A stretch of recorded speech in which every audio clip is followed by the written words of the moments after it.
very valuable and sort of, I think, help contribute to the kind of work that Matt presented yesterday in a post that I'm sure some of you have seen. So anyway. Yeah. Well, I think what we're doing is we're using our biological systems to aggregate all that data. It gets stored in the crystalline crust of the earth, and then we just need to figure out how to pull it out of the ether and interface with it.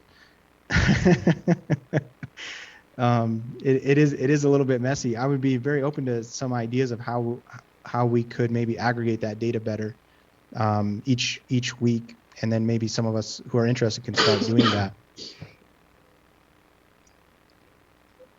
It's very intuitive at the moment.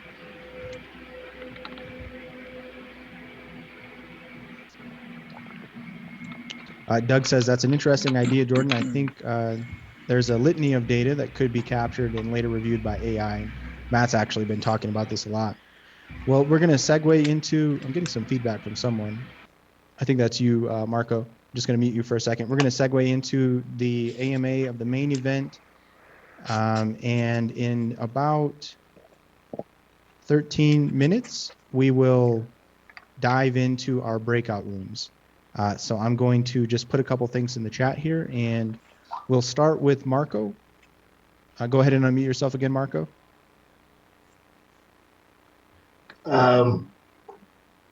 Before you guys were talking about rankings, the ranking is not 6. The ranking is 1 or first. They're rank points. The rank points are essentially the way gamblers or Vegas lines use algebra. So the 6 points are assigned to the first person, the highest rank. You don't even want to use the highest. And then it's translated into respect. That's not something that's in common discussion, so it's hard for people to get, but eventually the discussion gets to that point as a matter of shorthand. So if you want to go the long way around it and say you're ranked 1, you get 6 rank points, that's technically what it is.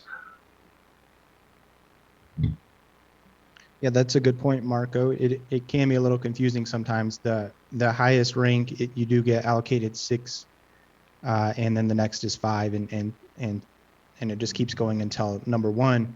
And we are, in our tracking reports, we are tracking the leaderboard, so to speak, by rank, and then we are also by the points, and then we're also tracking it by the respect. And it is interesting to see the variation in the leaderboard from how well everyone is doing, based on contributions each week, but then the way that the respect is allocated, it makes quite a variation in the if you look at the 2 different options that are posted each week.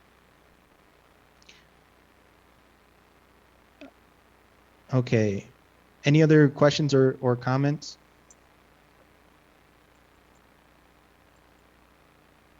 Thanks, Marco. Well, yeah, we can hear you now, Dan. All right. So, sorry for being late. I had to reboot my computer. So.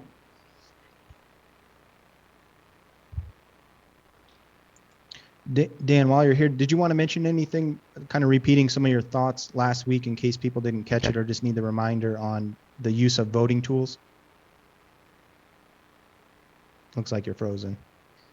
Can you hear me? Yeah, we can hear you now. Okay. The purpose of the tools is to facilitate the discussion, not to replace the discussion.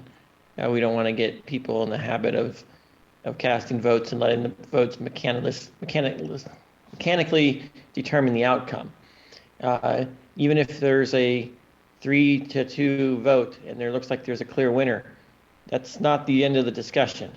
That's just, oh, we're down to these 2, and give the minority a chance to make their case for why their opinion should rank higher than the majority, because the initial measurement, right, everyone's initial vote is just a measurement, is not necessarily accurate. And once you get feedback of what other people's measurements are, now you can actually have a point, well, what's the difference between the different opinions? And you can actually discuss those differences And maybe some people will change their mind. The reason for doing 1, 2, 3 vote is so that no one person is not biased toward the first person who speaks up, and no one person takes the blame for putting A over B, right? And B is offended. Everyone has to take that risk at the same time. And those type of things are helpful in that way, but they're not binding. And even after you've gone 2 or 3, right? You've done 6, 5, and then you go to third place, and new information comes out. Like, oh, you didn't tell me you did X. Well, based on that, I think you should actually be 6. You can go back and restart the whole process. So please do not think that any particular vote is final. It's meant to be a tool to facilitate discussion, to identify the differences in opinion, and to resolve those differences in a way that results in, hopefully, unanimous agreement, where possible.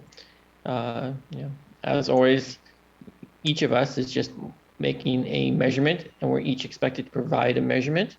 Every time someone refrains from making a measurement, so for example, if you don't have enough information to decide between Bob or Alice being on top, then you should ask those questions until you can make up your mind, and then do the 1, 2, 3 vote.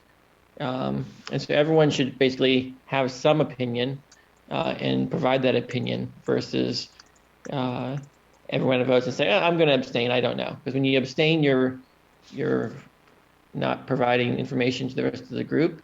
You're not taking the same risks as everyone else. It's prisoner dilemma default is sort of what happens when you abstain. So I guess these tools are great if they facilitate things. One thing that I would say that I observed, currently we have to post to Hive when we're done. The tools don't generate the text to copy, to paste to Hive. It gives you the answer, but we still have to manually type it out. There can still be typos and other things like that. So I would love to see a copy there, and I'd also love to see the link to Hive posted on the webpage. So if you're using a tool, those are some small things that I think would enhance the experience, so everyone can see it, everyone can copy it.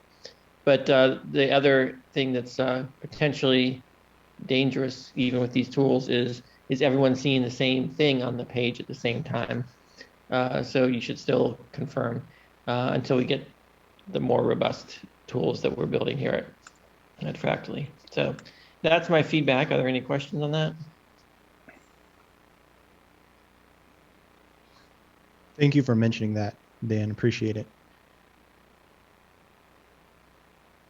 All right, I just posted in the chat, especially for the new people we have today. When we go into our breakout rooms, each person in the beginning wants to briefly introduce themselves and answer these 3 questions that I posted in the chat. And then you can also feel free to post a list of your contributions if you have any. It's not a requirement, but sometimes helpful for people to just visually see it.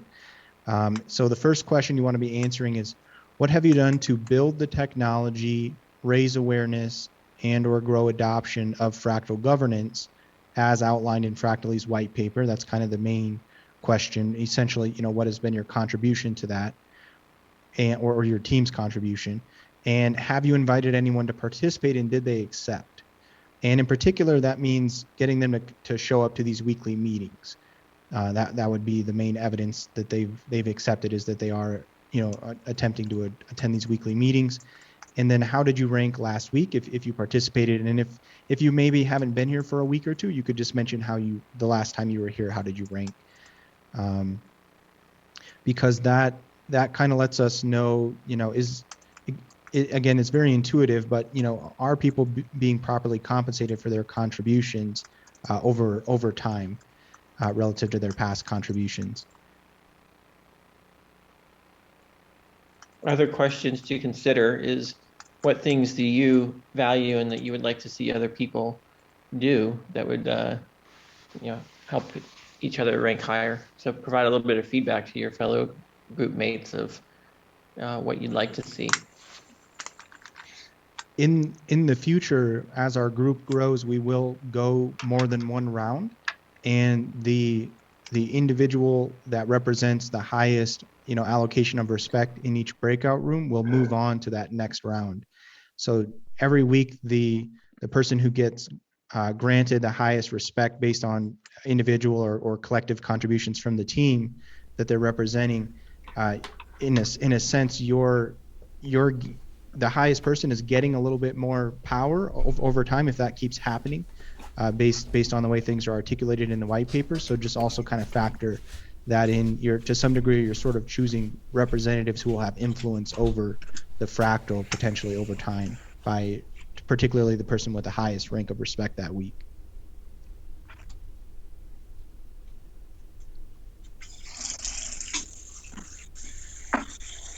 I'd like to add an acknowledgement to Pascal Cho, who posted an article a few weeks ago with regards to things that one could contribute in his article about measuring tools for contributions. I'll post it here in the chat if anyone who's new here would like some concepts or ideas to consider. And thank you, Pascal, for that. Keep in mind that the extra governance power is only given to teams. If you're not on a team, you're not given any extra governance power. Sorry, there is a social media aspect. You will have stronger vote weight when you're ranked higher, so you'll be able to reward people more. So if you see how Steam works, it's based on how much stake you have. And by the way, vote on Steam to upvote the post, reward our contributors if you happen to have some Steam. But here, it's going to be based on your average ranking, not the average respect earned, which is Fibonacci of the rank. So the average ranking will determine your vote weight on content, and therefore impact your power to distribute the part of the inflation. Other than that, the teams are going to be the ones that pick the leaders that are going to govern the bylaws and the smart contract and everything else. And so if you're not on the team, you're not participating. So when you rank somebody, you're ranking their team, and the person who gets promoted up to the next level, they're just going up in the ranks, which does increase their vote weight, and it does increase the ranking of their team. But ultimately, it's the team reaching consensus on who their leader is that determines who's on the council, who's going to govern the choices, which means that the top 12 people selected from the top 12 teams, which is the top 144, is actually who's in control, which is a relatively decentralized governance process, especially when you consider that there are no terms, and the team can change their leader at any time. And in order to maintain your spot on a powerful team, your team members have to do well in the weekly meetings. So there's a lot of fluid ability of the community to change its mind and change its consensus, and that's the actual measure of decentralization, is if the community wants to change its mind, can it express it? Whereas the current system,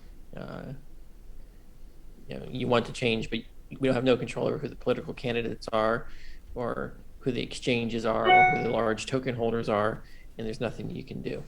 But I think that's the purpose of fractal governance, is to make sure that the people's opinion can be measured and reflected without anyone getting in the way.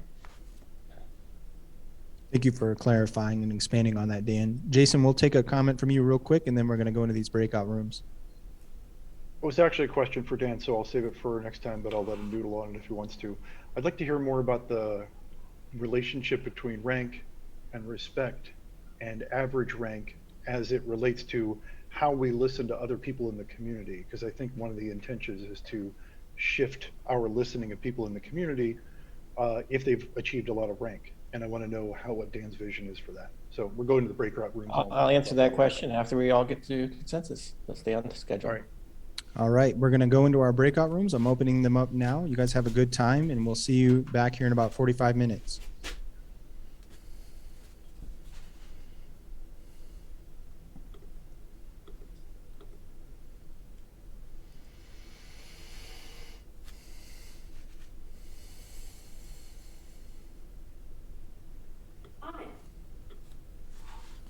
Oh, hello. Hey everyone. Hello. Good morning, everybody. Hey. All right. Danny and Daniel, Nathan, Douglas. All right. And Matt. Good to see you. I Good think to meet you, Oscar and Nathaniel. And good to see you all. You too. we've all met before, right? Oscar, I think you and I are meeting for the first time. Nice to meet you. Nice to meet you. Yeah, I hadn't met you before. All right. I had only met it from here. I had only met Douglas and Matt. And no, wait. And Nathaniel. Hello, guys. Yep. All right. Well, welcome everybody. I want to thank you for participating and look forward to hearing what your contributions are this week. So I'll stick with my standard one. I'm funding a team of a dozen people to build the software and facilitate these meetings and everything else. So if there's any questions there, I'll answer them in the general group. Yeah, I guess. I have a question about your contribution. Mm-hmm. So with the goal to improve fractal governance as defined in the white paper, I'm interested about how you're rewriting the white paper and what you've learned about fractal geometry and how you're applying that to changes to the information dissemination model, as well as what you've sort of generally learned from community members and how you're integrating that into the next version of the systemic design, as well as improving each component part. That's a really big question that's going to require lots of thought in a blog post to answer. But long story short is these meetings, every single week we've learned something. We're trying new things out, new processes to work within the meetings, new tools. It's impacted our UI designs and everything. And we're going to be presenting those in the next couple of weeks. So there's a lot of stuff there, and the question that was asked before he came to these breakouts is another question that relates to that. But I would say that every single week, a large percentage of my team shows up, and we're all taking notes on what works, what doesn't work. We're seeing the positive contributions people making in the community, including posts and stats, and we've been going on this for 12 weeks now. That's a long time, and we've seen what's the average level of commitment, growth rates, all that stuff. I think it's been huge. We've been experimenting with various tools, both non-blockchain and blockchain, to facilitate these types of things. So I'm really excited to see the community starting to create tools. That's a good first step. I'm working more than full time on this, and so is most of the team. And so I'm really pleased with the progress we're making. All right, thank you. Yep, sounds great. Thanks so much, Dan. And I also want to just say before we get too far into it that I'm recording right now, and I'd love to share this on social media at some point if that's cool with everybody. Sounds good. Thank you, Dan. That's good. I think everybody in the contributor agreement has agreed that their videos can be recorded and shared.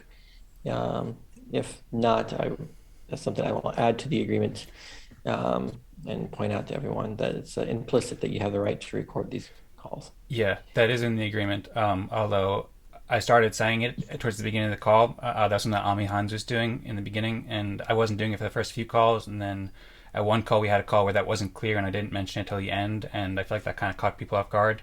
So I feel like in addition to being on the agreement, just bringing it up is kind of helpful to do, just so people are just make sure people are aware. They're aware that it's in the agreement and that they've already agreed to it. Yeah. So yes.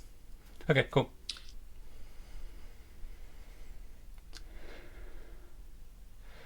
So would anybody like to share more thoughts or share what you've been doing to help Fractally and Fractal governance and so forth? I know Matt did like an amazing job with the blog post and the spreadsheets and the data. So thank you so much, Matt. And Doug, I also watched your video from last week, so thank you for that as well. Yeah, so I'd be happy to hear from anybody. I can also share what I've been doing as well, but if anybody would like to share, then I suppose feel free. Go ahead, Dan, you're talking. Okay, cool. Sounds good. Thank you. So I will share a little presentation on my screen. So I've been building Eden Creators for the past year or so. It's a media outlet that I'm planning to build into a fractal and a fractal fractals. Just a very brief overview. Basically, I'm working to make amazing content to help everyone cooperate fractally, make the best experience possible. And there's lots more on the website that some people have already seen here. It's on edencreators.com that people can see and learn more. And this I launched a few months ago, but I've just been or like a few weeks ago, but I've been gradually building it. And one of the things that we're aiming to do is build fractal communities to create like a more helpful and fun and creative world. And so that's one of the things I've been focusing on this week quite a bit. Last week I met with Dan in another meeting and I talked about how I started making website or pages for Eden Fractal and something called Fractal Forums. So I've been working on that quite a bit this week. So for the past week or two, I've been working on starting Eden Fractal events to incentivize and reward and coordinate helpful contributions to the Eden on EOS community. And so I put together a draft proposal this week with I'll move actually because I'm kind of in the way of the text, but I put together a draft proposal this week. It's still a work in progress. I shared it with some friends in the Eden community. Basically the idea is like maybe allocate 100 EOS per week to Eden contributors to help out Eden and to run the fractally process to help grow Eden and experiment with the Eden process. I wrote out some benefits and how it worked, and also using Eden Respect, and wrote an example of how that could work with distributing EOS and Respect at the same time. And then I also wrote some considerations. Obviously, there's a lot here. I won't go through it much. People can check it out at edencreators.com/EdenFractal. And I also shared some other like content and related videos that we had from our Fractally after party meeting related to this. So lots of ideas I shared.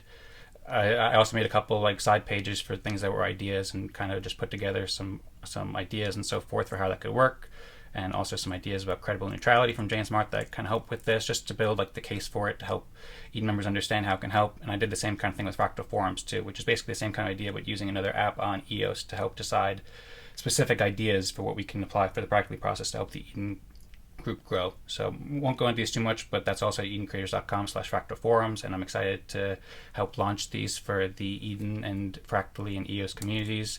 I spoke a bit about these during the Moving Eden Forward meeting that Joshua Seymour's been hosting with a few Eden delegates and Eden leaders, and it looks like we're going to try to move forward with it in the next couple of weeks, which I'm excited about. James Mart also shared a tweet related to this, talking about he thinks it's a good idea for EOS and Eden to start Fractally process.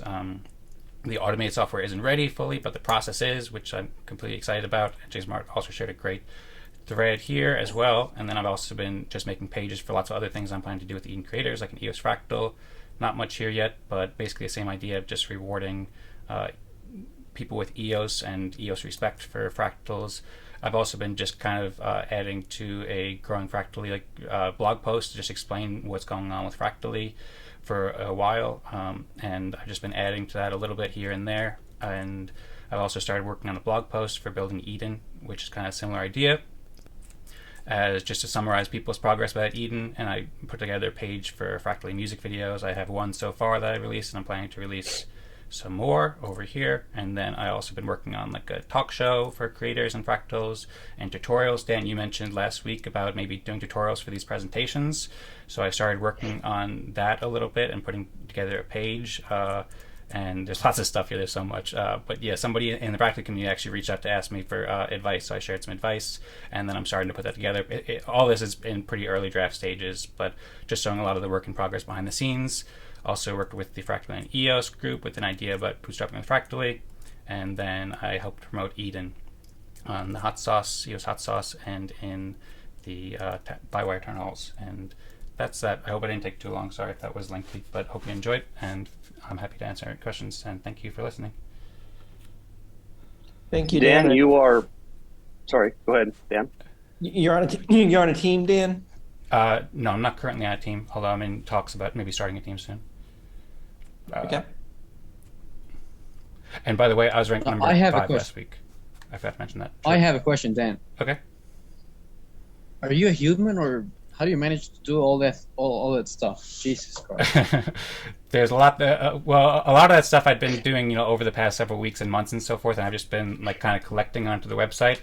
But I'm also just working a lot, and I'm really passionate about what we're doing here in this community with fractally and fractal governance. So I'm just working, as much as I possibly can to help as much as I can. But I am human, though. Dan, what stands out to me is you are prolific, and you're talented, and you're prolific, and you're very concise. Like getting all of what you do in a 5-minute elevator speech is pretty incredible, pretty inspiring to me. You're also targeted. I also like that you're targeted and you're laser focused on getting the word about fractal governance out. Like I do review your stuff, and I think you're constantly, you've never said this, but you seem to constantly try to make sure you're aligned with the spirit of the group and what we're all trying to achieve. And so you're representing me, right? You're representing all of us, and I think you do a great job at that. So that's what really came through to me. Well, thank you very much, Matt. I appreciate the feedback and the kind words very much. And I also very much appreciate your work too. So thank you so much. Yep. All right, Dan, you want to nominate someone to go next? Sure. If anybody would like to go next, then please speak up. If not, then I suppose in 3 seconds I'll nominate Matt. Okay, I'll go. Thanks. I'm going to paste into the chat. Thank you, Dan. I'm going to paste into the chat. These are the notes I take throughout the week to keep track of what I do. I can't keep it all in my head like Dan does. And I've got too much to paste. So I'll feed it in a little bit at a time. But basically, I did 3 major things last week. So this is a culmination of sort of efforts coming together on my part that I'm now kind of ready to advertise a little more broadly and make myself accountable by making things public. So first thing I did was I created I think a well-received article that's titled "First Results from the Fractal Governance Experiments," that measures and characterizes the performance of our group, of our efforts, since its inception in late February. I'll post a link to that in the chat. I appreciate your. Oh, thank you. Appreciate your review and feedback of that. Critical feedback, greatly appreciated. I also created the Genesis Fractal dashboard to measure and track the data that we collect as a group. And try to get the word out with visualizations and easy to understand statistics. I'm a scientist, so the way I try to answer that first question about what have I done to raise awareness of fractal governance, a lot of my audience are either highly technical scientists or laymen who just love science, and I get invited to talk about sort of science, and they're very interested in this too. So I have an audience that I'm trying to target that is interested in new things, sciencey things, things that can be measured, things that are new. I also created, so I'll post a link to that, to the dashboard in a moment. Also created an open source GitHub repository that I use to write the article and to create the dashboard. This was meant for the audience, is for data scientists, researchers, and educators to explore fractal governance. So I want to get sort of the tools in the hands of people to be able to start, I want them to take an interest to start talking about it. The Fractal Governance Simulator is still a work in progress. I hope I have some more to say about this soon in coming weeks, but I do spend several hours on that every week. And it'll appear in the GitHub repository I just mentioned. I led several small group discussions on this. So I also bought a bunch of these books. I keep buying 3 at a time and just giving them away. You're going to do the same thing. Yeah, you're welcome. Please, there's a long lead time to get them. So please, if you order now, you may not get them for several weeks. So it takes a while. And I just give them away. Dan is giving these away for free. I'm sure he's not, this is basically, the amount I pay for is probably just covers the shipping and print materials and so forth. And people read these, and so I lead small group discussions about these. These are in person, face to face. That's what I prefer, and they're very well received. People like to read them. They like to talk about them. They get it. They understand it, and they want to know more. I do invite these people, but they're not ready. They're a little bit afraid to join these Zoom meetings. They think this is for like technically highly educated scientists and engineers. I assure them that's not the case, but I'm working on them. So I hope I start seeing some people just come soon so that they can just help us mine things. They're starting to understand the idea of mining, and that we do this as in these small groups. And I think they're starting to get curious enough to participate. I ranked 4 the last meeting. I wasn't here last week, but I was here 2 weeks before that. That's it. Very cool. I want to say, like, I've been in a few groups with you, and I've been listening to you talk about these tools, and I'm very excited to be able to hopefully see them. And with your code and everything that you're doing, as well as like apply these to other fractal systems. I've designed double fractal curation, so I'm curious to see if we can use that to learn as well and sort of develop a better geometric understanding about what are the component parts as far as information contributions and how these parts are connected to both individual people, both groups of people, like through teams or other informal connections. And not only that, but how these manifest over time. Whereas how does this contribution manifest the next week, and how other people take that contribution, and do people take that contribution and then contribute further with it? So, we have these different geometric metrics to decide, is this really valuable just because the people in the group have said it? Or does this lead into another contribution, which is also valued in future groups? So we can sort of apply different time metrics to determine what our actual growth is. And then watch that growth manifest both in membership and in the impact of this organization, and how our ideas can then help future organizations to operate in a fractal manner. So I just wanted to say thank you, and that's very, very valuable to me. Thank you, Douglas, and good insights. I think those are great questions I'd like to have answered too.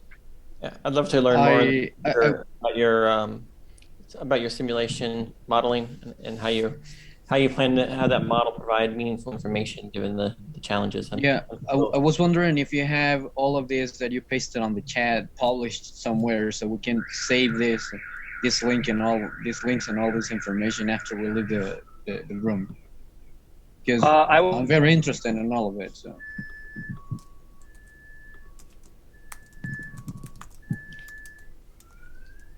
Did we lose Matt? It looks like it.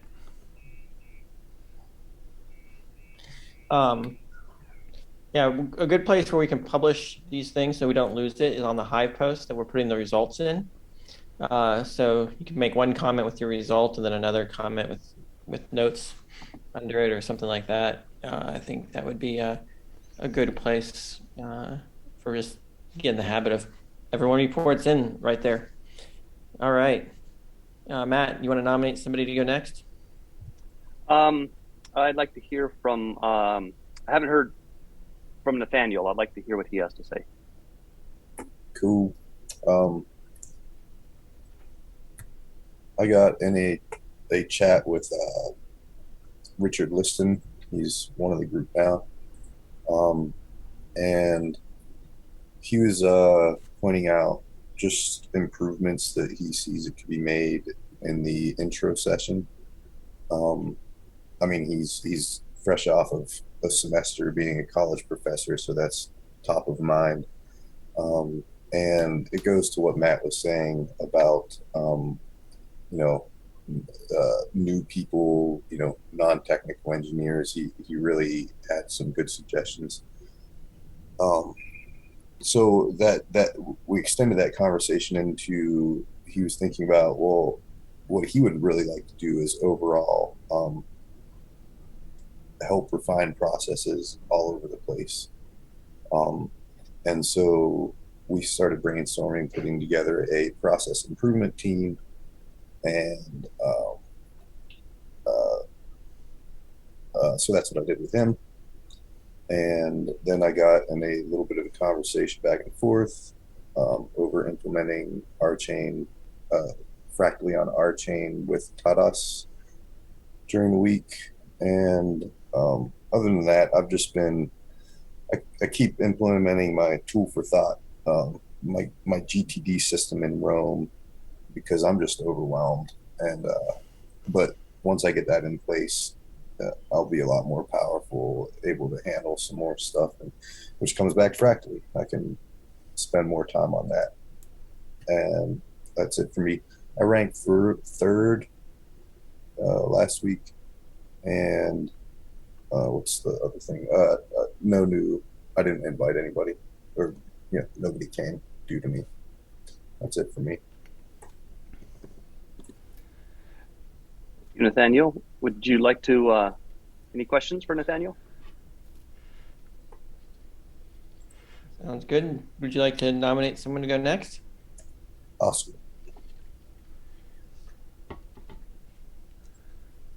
Me, I couldn't hear very well. Thanks to you, Oscar. All right. Same for Nathaniel. I would like to see the links. I know you shared them last week because it was in the same room, but if you could share the links to your tools, that would be amazing too. But maybe somewhere else, because in here they're gonna get lost when we leave this room. Okay, pasting on the chat some of the contributions from this week. I'm not as good as for keeping track on everything, but I've learned that sharing the links to what we're doing is also very useful too. This week we're still working on the Notion page. Everything we do, we put it there. We put it on the tasks list, which you can see in there, and you can also see what we've been working on, or what we are still planning to work on. This week we did a lot of that, but there's still a lot that we have to put in the Notion page itself. Because, for example, we had several meetings this week, and one of them was about adding a new team member. I'm in one of the teams. I'm in the ES Translation Foundation team on Fractally, and we had a meeting this week for potentially adding a new team member who expressed their interest in joining us. The guy, he's Mackenberg. I don't remember his name exactly, but we all agree that it is a very good idea to have another asset, and he seems to be a good one. We're still waiting to meet him in this coming week to formally add him to the team. Some of the other meetings were all of the meetings, or most of them, you can see them in the YouTube channel. You can see in there all the meetings we have and all the tests we're doing for the integration of the translation services, for the ESBs, for the ES support, for MindWeb from Patrick, and you can see there all the experiments we run and how Douglas does a lot of and most of the job. Every video that is uploaded there also serves as testing the software for translating the title of the videos and the description and putting subtitles in them. Probably you've heard more of this from Douglas because he's the wizard. You can ask me about the Notion page. If you want to ask something about the videos, you're going to have to ask Douglas. But he's been doing great.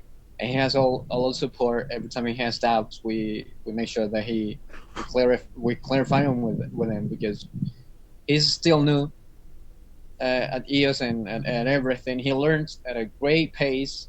You have no idea. The guy also looked like a robot learning, but it's such a machine that he learns a lot of things at the same time, so it's difficult to keep track on it. The translation services integration with machine learning is something we're working on with the VS, with MindWeb and the ES4. I already told you this, and we've run several tests. One of them is the one that is more advanced is the one with the ESBs. Very soon we're going to be releasing a video about that, because some of them are still private. I can't really share them, but what comes out of it is going to be a key point for translating the Fractally white paper into several languages, because it's something we need to test with the machine. We need to put in see how it does, put in the documents in there and see how it manages to throw an output. It's working very well, but still needs a couple tests. We're still doing that. Last week I ranked sixth, top one. This week I didn't invite anyone. Hopefully I'm gonna do that next week. There is also a tutorial that we've been putting together for creating a Hive account, but we're still working on that. We're short on time, so if you have any questions, I'd like to hear from Douglas, which is, I believe, the last one to speak.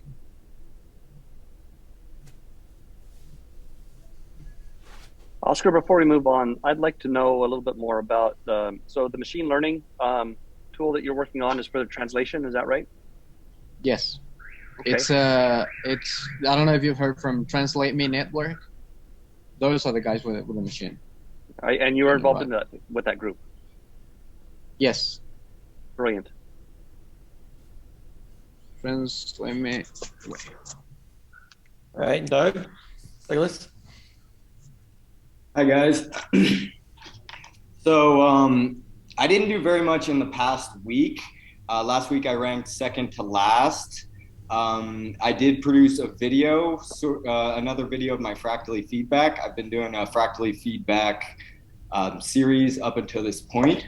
So my major contributions are the ideas of fractal governance, the ideas of what is a fractal and how we can better understand whether or not we're moving towards fractal governance by examining the geometry of information transfer within the fractally that we have now, as well as holding fractally accountable for doing exactly what they say they're doing. It's very important to me that whenever you're creating a system, you play by the rules. Whatever you lay out in code, whatever you lay out in your bylaws, if that's your white paper, whatever, it's important that your organization exemplifies that at every single level. So what I've been trying to do is expose where that's not happening with the intent of realigning and recentering towards what is, I believe, truly fractal governance. I've expressed these ideas that we're existing on a two-dimensional fractal governance or a one-dimensional fractal governance, whereas we have this sort of system set up that we're moving up in a tree-like fashion, which is biomimetic, that it does relate to nature, but this is in a very low dexterity information context, meaning that we're implementing a two-dimensional model. And through this two-dimensional model, I believe that we'll come across limitations. So what I'm trying to do is I'm trying to show each member here not only what we're doing to have a better reference to understand what we're doing, but to have a better reference to understand what is fractal geometry in relation to information dispersion and information coming back into center. So the general point I say is that a fractal has a point of, you could call it the generative equation. It's where the initial system goes into place. And then it branches out, and then this system has to have these little miniature games going about, which are our meetings. And then the information from those meetings has to return, and you can think of it as information encoding to go through that center node to then be redistributed out. So previously in several weeks, I've done all I can to both exemplify what I think is important by sharing my ideas. I've been very trying to follow the rules to a T, and also to go a step further, like asking people to share their contributions and things like that. So for me, I'm very happy to see Dan show up and talk about other people's contributions in the meeting this morning. Dan Larimer, that is. And I'm very excited that he's sort of promoting and sharing these things, that we now have an article that's showing these contributor tools. So I do feel like whether or not my ideas were heard, whether or not this information system is in place, whether or not what I'm saying and what my contributions are ever do make it to the primary fractal, I'm happy to see that these things are manifesting, that we are getting bigger and that we are growing. Now, I think there's very key fundamental problems that I see with fractally. I could lay out a million different ones, but number one is we're operating on this idea of survival of the fittest. And in the original paper that Darwin wrote with another gentleman, the other gentleman originally proposed the idea, and what he was really talking about was the culling of the weakest. Or what nature really does is it's not about the strongest produces the entire population. It's about the weakest are the ones that don't survive. So one example of this is, instead of sending just the strongest contributor to the next fractal, you could send the top 2 or the top 3. Douglas, I'd like to ask a question. I'm sorry for interrupting. I find what you're talking about fascinating but confusing, and what I would like to do is to take I know you put a lot of effort into this. I would love to be able to take your work and take it to my small in-person groups and discuss it. So if you could get me something that's like written to explain like these complex ideas to a 5-year-old, right? Sure. So that I can understand it and communicate that to people. I think there's something, I've heard you enough. I think there's something critical there, but I'm not quite getting it. And I'd love to have sort of a coloring book about your ideas and how to communicate them to others. I agree that your ideas are adding to the variety and to the discussion, and we need to encourage those ideas. So I thank you for the amount of thought you put into it.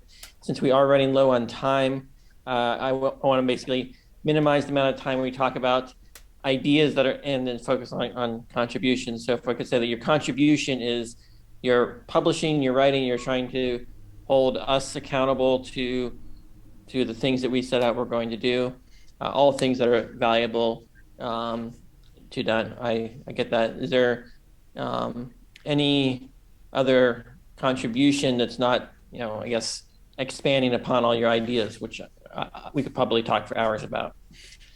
Sure. Just to answer Matt, I shared a link to a GitHub repository.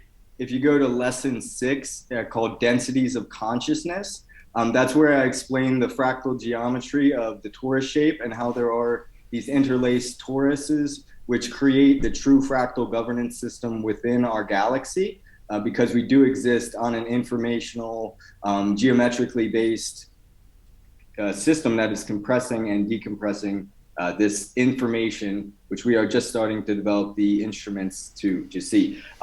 Back to what I'm actually doing. So I have recurring contributions. I have the #1 article on GitHub, if you Google join fractally, an article that I wrote will show up. I consider that an ongoing contribution. I've also contributed to that GitHub, the same GitHub from the link, a repository of 122 of my original fractal art, which I have given to the community, and I hope that the community uses for whatever purpose that you wish. Another contribution is I tweet every single week inviting people to learn about fractally and learn about these meetings. This is on Social Bee. I have it scheduled, so it does happen every single week. And yeah, I do fractally feedback. So I've been doing this for probably 8-9 weeks, where I'll jump on, either write an article or make a video after this about sort of my experience. So those are all tangible contributions I've made. I also built a GitHub repository called Meta Eden, which is available for Fractally members to contribute whatever they want to. I've also built a fake respect token on the Wax testnet, which we're not currently using. I don't know if it's even counts as a contribution, but it's something that I've offered the community that they can jump into and do. And all of those are in my past Fractally contributor article, which I can share, but I didn't make one this week. I'm sort of refocusing and realizing that the best way to do this is to focus on what I'm passionate about. And I'd like to thank Dan Singjoy for showing up to CXC Tribe. That's sort of my take on taking these ideas and applying it with sort of my own spin. And I don't consider that a contribution, but I am grateful to take these ideas and express them in a new way. So thank you, Dan Singjoy, for coming to that, and I think I've taken a lot of time. So that's what I got. All right. Any questions? Oh, thanks. All right. So two more questions for Douglas. Could you who did you invite? Did anybody did you bring any new people in? And what was your rank last week? I ranked second to last, but I did not bring anybody in. I do have the weekly tweet. I do have the #1 SEO article if you Google join Fractally, but I don't know if anything came of that. okay. So many great contributions. This is going to be a really tough week. Since we're running short on time, I'm just going to propose that we all type in who we think rank 6 should be, and once everyone's typed it in, we'll all hit enter at the same time and go. Whoa, hold on. We're starting with the top one. Yes, top one, number 6. Yeah, Okay. the person who gets the most respect. And if you haven't done so already, I guess I'm the only one that didn't.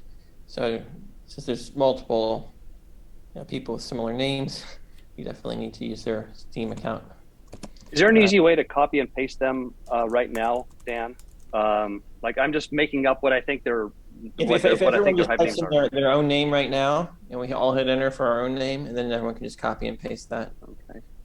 Right. So I'm putting my name in there. Okay. Okay. Douglas, what was you put my name in or your type name? We're putting our own name? Okay, sorry. Do we do our own name first? Well, we're just trying to collect what handles to use for our ranking. Okay. Douglas James, thank you. All right. The top rank number 6. Everyone ready? Yes. 1, 2, 3, go.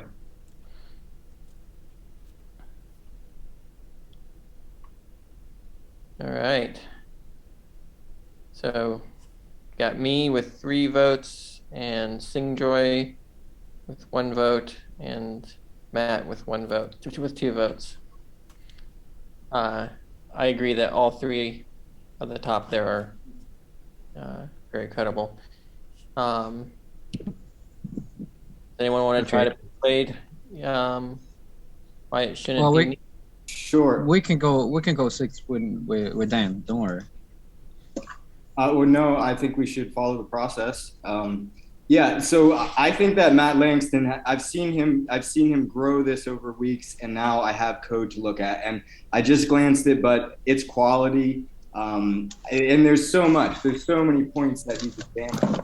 So I would be, I would need to see more from Dan as far as what you actually did in order to rank you. Not that I don't value everything that you do, Dan, but I understand that it's important to follow the process. It's important that we set this model and exemplify the process at every step. So to me, Matt has shown a lot more as far as tangible things that I can see that are contributing to fractal governance as well as his growth. I will acknowledge that my contributions have been code and design and management team, but really my contribution is funding a dozen people whose contributions are quite visible. And so, how are they visible? Can you please point to any place in code where I can see something that your team has been working on?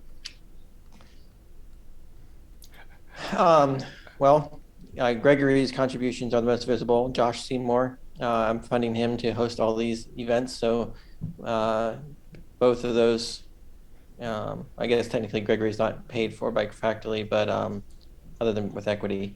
So that's the some of the things my team is. Josh, I guess, is the biggest one. But then you just have, I guess, the word of a dozen people about what they're doing to build it. Now, a lot of the stuff we're doing is back end stuff, UI stuff. Obviously, yeah. We are like desperate to show what we're doing. So I guess I'm saying, I'm telling you, Okay.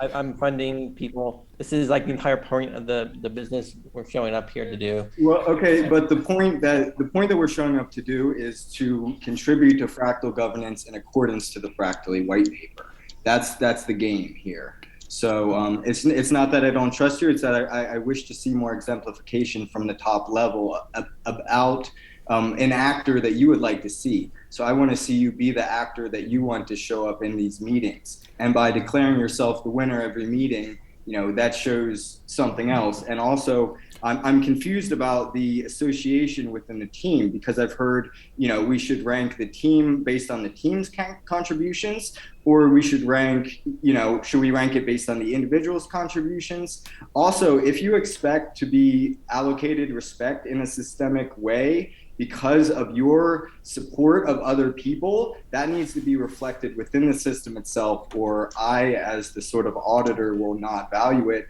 because I want you to make a better system. I want you to understand all these relationships and all these connections. That said, I really just want to be heard. So I don't really have anything else to say, but I do appreciate everything you're doing. I understand your concerns, and I understand I hope that we're still growing.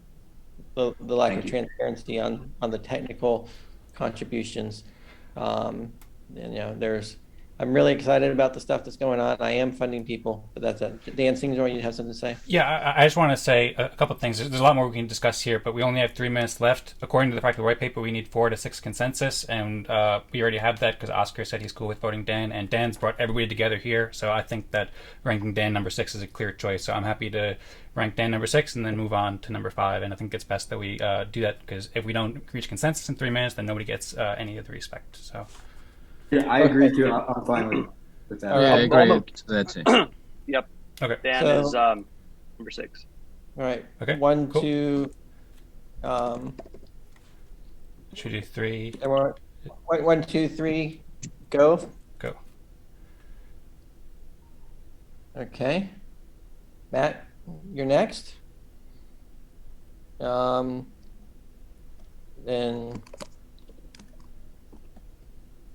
Everyone ready to go for the next one?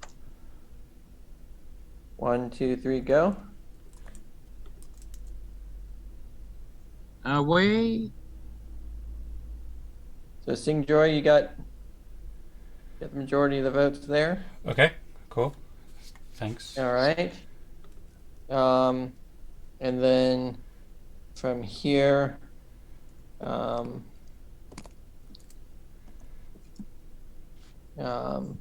ready? 1, 2, 3, go.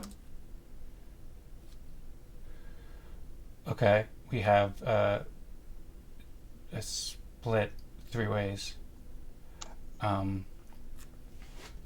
Demote me. I'll take myself out. I don't. I'd rather somebody else go.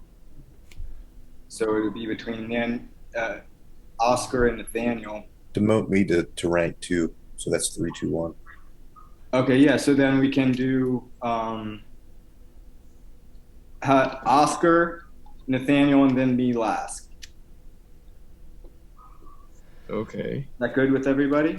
Sure, I guess. Can somebody We should type it in, but paste the CSV and Yeah. the link to the blog post?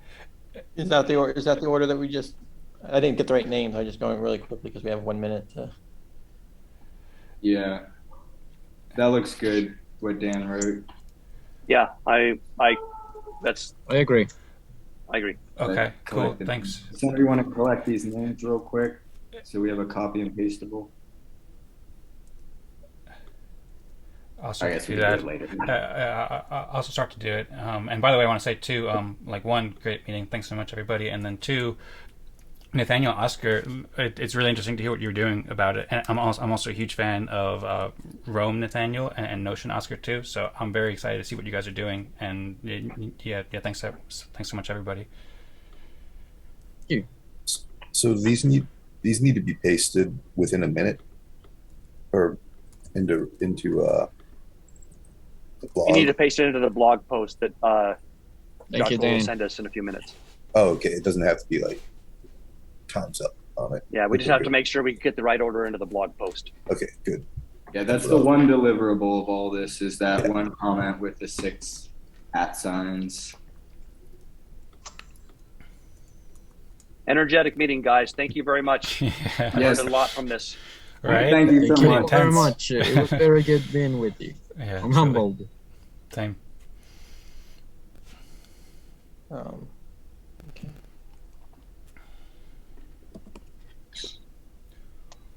And I look forward to diving into that, seeing what you're doing. I'm not very good at Python. I've never like used Python in production, but yeah, it looks like some very serious stuff.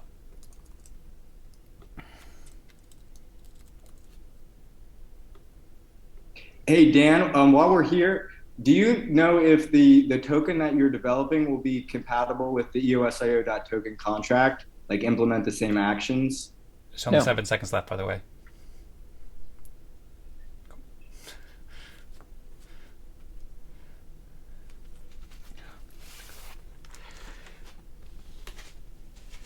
Recording in progress. Everyone? All right. So that was a close call for my group. We had so much discussion going on that we almost did not make it. In fact, we had to rush consensus at the end. So I think one of the lessons I'm taking from this week is that reach consensus early and then discuss and potentially change it, rather than discuss, and then try to rush consensus when you're down to the wire.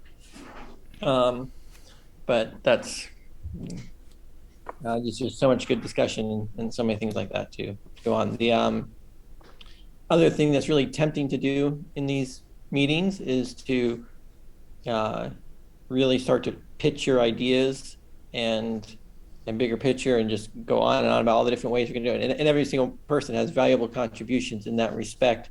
And some of those discussions, like we would want to go on and talk for hours just about the things that we're talking about. So it's kind of, I guess, probably not the place to have ideation style discussion too much. But yeah, nevertheless, I enjoyed the discussion. I enjoyed the people who had the ideas, and those ideas are valuable contributions. So that was there.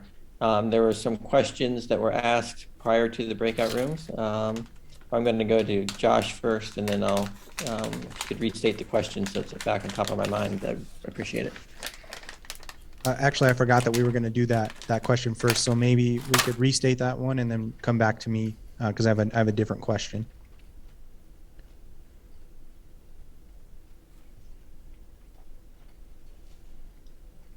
I forget the question, so I'm going to need it restated to answer it. I forgot who asked it. Okay, we can move on to my question for the moment. The question is, there's some new participants, and this comes up every once in a while, and I think, Dan, would just be good to get your viewpoint on this. When people are being compensated, like the fractally team members for the work that they're doing, most of them, and like I have an independent contract with Fractally, and so some people here are getting paid for their contributions, but the Fractally members in particular have given up a portion of their salary, and I don't know if that's often acknowledged or repeated enough. How would you address that in relation to the process that we're doing in the breakout rooms? How should people be looking at that, would you suggest? Sure. So this came up in my breakout room as well. Effectively, the Fractally team members are giving a lot of their half of everything they get from both the team and individual contributions, which basically that's 50-50.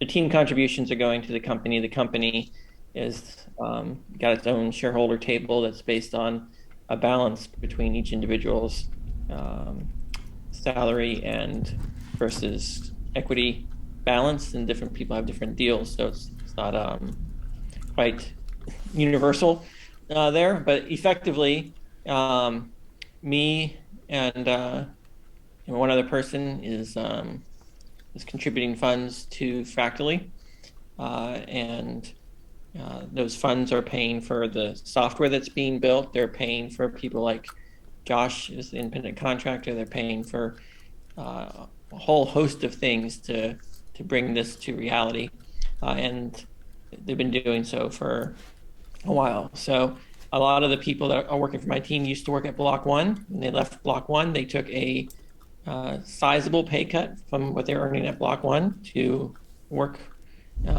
here. And so that difference there is, I guess, some value of deferred investment in the idea, investment in fact of the company. And so anything that goes to the team is going to them, so forth. So that's the closest way I can say is these people are making contributions. Furthermore, they are doing contributions above and beyond their 40-hour work week. They're working on Saturdays. They're doing community engagement. They're doing independent blogging and promotion that's not part of their job per se. So they're doing these contributions that way. So there's lots of things going on here. The easiest way that I know how to boil it down is that financially there's a dollar amount that is being funded for the team, and that's a contribution that is funding the public goods. Now, something that Douglas pointed out that I need to acknowledge because it is true is a lot of the work the Fractally team has been doing, other than the white paper and some of the posts and the stuff that Josh is doing, has been behind the scenes. And so you almost have to take the word of Brandon and Gregory and Joshua and James and John Williams, that we are indeed working on things toward the future here. We don't want it to be behind closed doors for very much longer.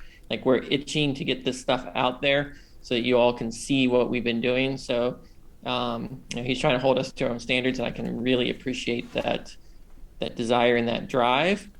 And I guess the bottom line is this: we're doing these processes on an informal basis. When we actually get the software, when we actually have the blockchain and the smart contracts and the UI, it's all out there. Everyone will be able to see exactly what our contribution is.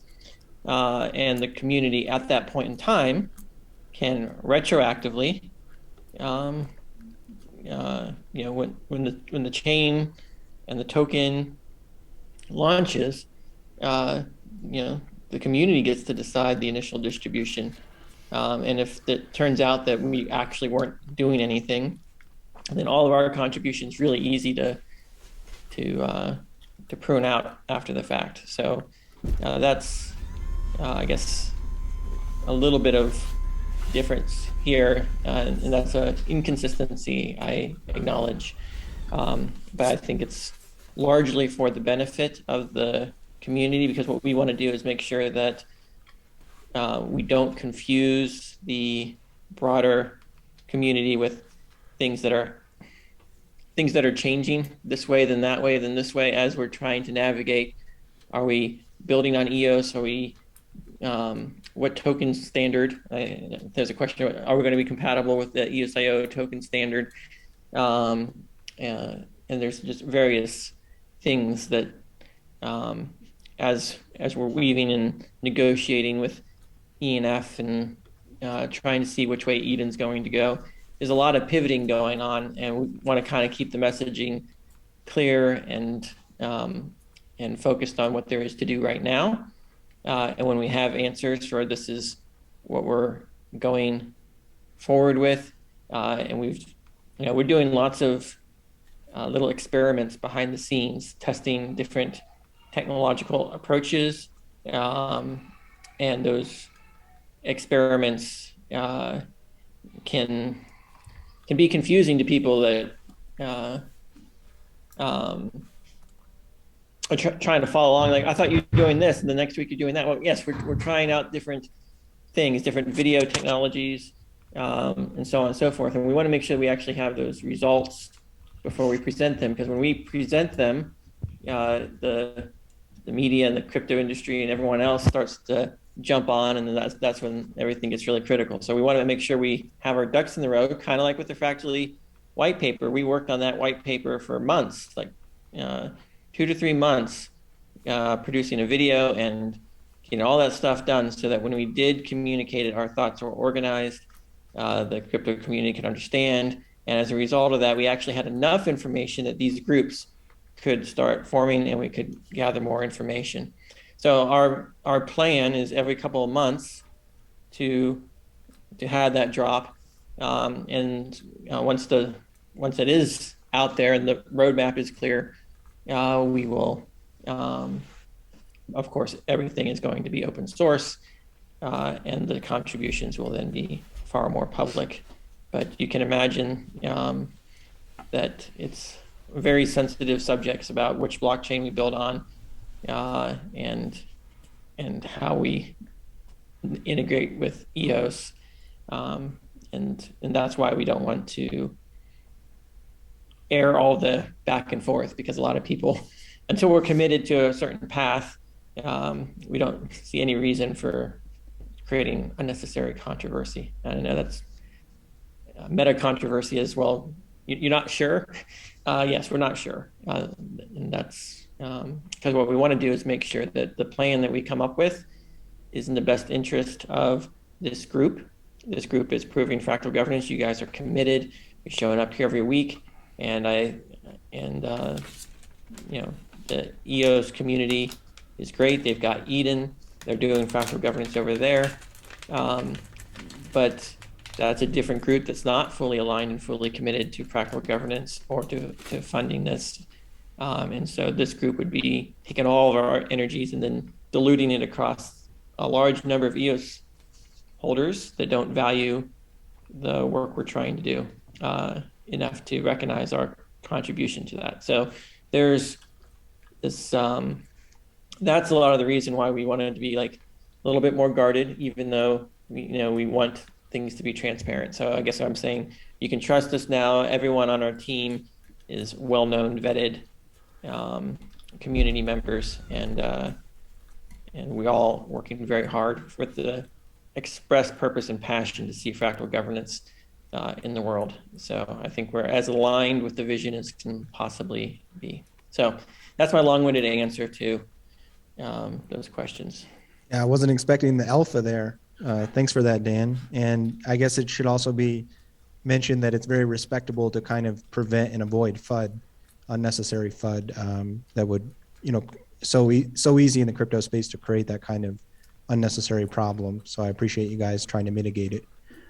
Jason has his hand up and he had the question earlier. So I think we'll go to him first because we didn't get to answer his question, and then we'll go to Doug and then Marco.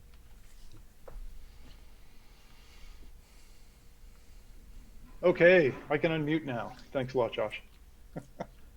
Can you hear me? Can hear you. Yeah. Yep. Great.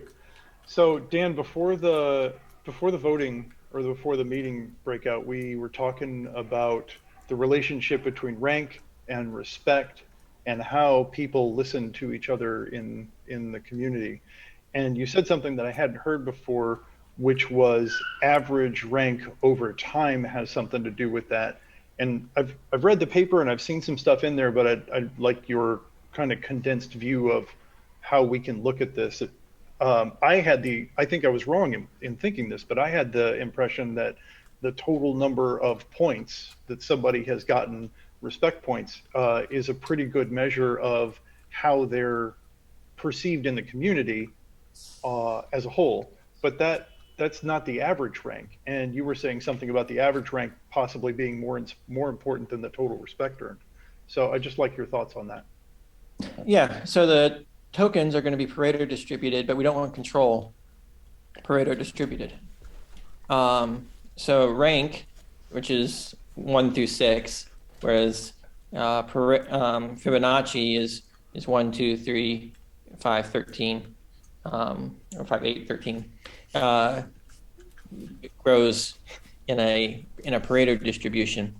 So your tokens represent the best approximation that we can reach consensus on the economic value of your contribution. Your rank can almost be viewed as a kind of like a log of your economic contribution. That's your power contribution. And so we're going to use average rank for the purposes of weighting votes on the social media posts, so that you don't have whales that are, high out on the curve of the Fibonacci, completely controlling it. That means when it comes to voting on social media content, the highest ranked person, like if we only have one round, there's going to be a set of people that are averaging around 5 or 6, and then the lowest people will be down at 1. That's not a big gap, unlike with Hive, where you have people that have like millions of units difference in their weight of their vote, which keeps it more democratic and decentralized. So for the purposes of power, we're using average rank. For the purposes of economics of the token, we're using Fibonacci. And one of the things that people frequently get confused about is they think the tokens have voting rights. There are no voting rights associated with the tokens. The only thing that comes with the tokens is your ability to sell them or transfer them. And it's an approximate measure of the economic value as reached by consensus of the people. But we don't want economic value, which will always be Pareto distributed, to trump the democratic value of individuals. And the reason why we're using ranking there instead of just making it one person, one vote is because, well, not all people are equally qualified and or equally present in the meetings, or equally trusted. And so it's sort of you level up to that trust over time, and it should be, so that's the difference between these different things, and the exact algorithms and the way we balance them are still subject to some changing and tweaks, potentially by feedback from this group. But control will be by rank, and economics will be by Fibonacci of rank.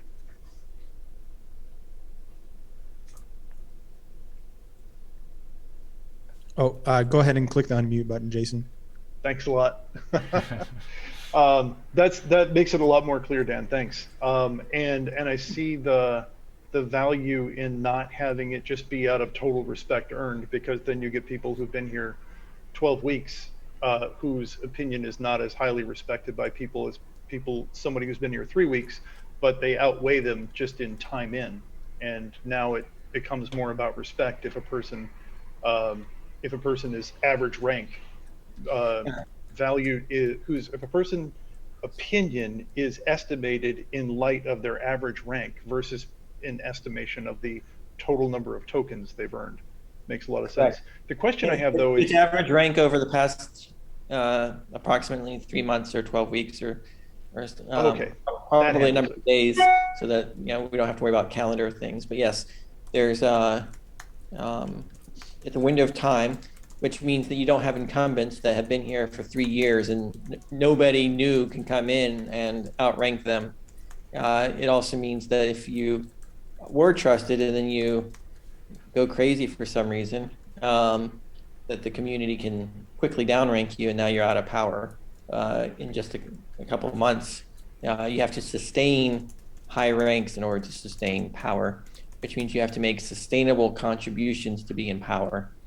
And that is much, much harder to fake and to maintain, particularly because the contributions are judged by the random groups.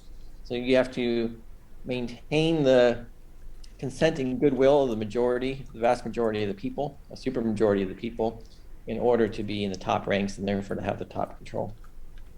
And to reliably be in the top ranks, right? If there's a minority of the group that like a minority party, like say 10% of the people really like you and 90% don't, you might be randomly assigned to a group 1 week that'll give you a high rank, but that's not enough it's the consistent measurement over time over a vast array of different groups that proves that there is broad consensus that you are contributing to the public good. And as people noted, even if your contributions are valuable but your judgment is poor, they might discount your contributions because they're awarding you both with the respect but also with power. And that's why this is all subjective. There's no objective algorithm that can do this, and we as people need to factor in everything when we're ranking people, both their good and their bad contributions, both their as well as their ability to judge other contributions. Are they voting well for content, or are they supporting spam, or flame wars, or toxic stuff? There's all these meta, like the various fractals Douglas was mentioning. Douglas, you had a question.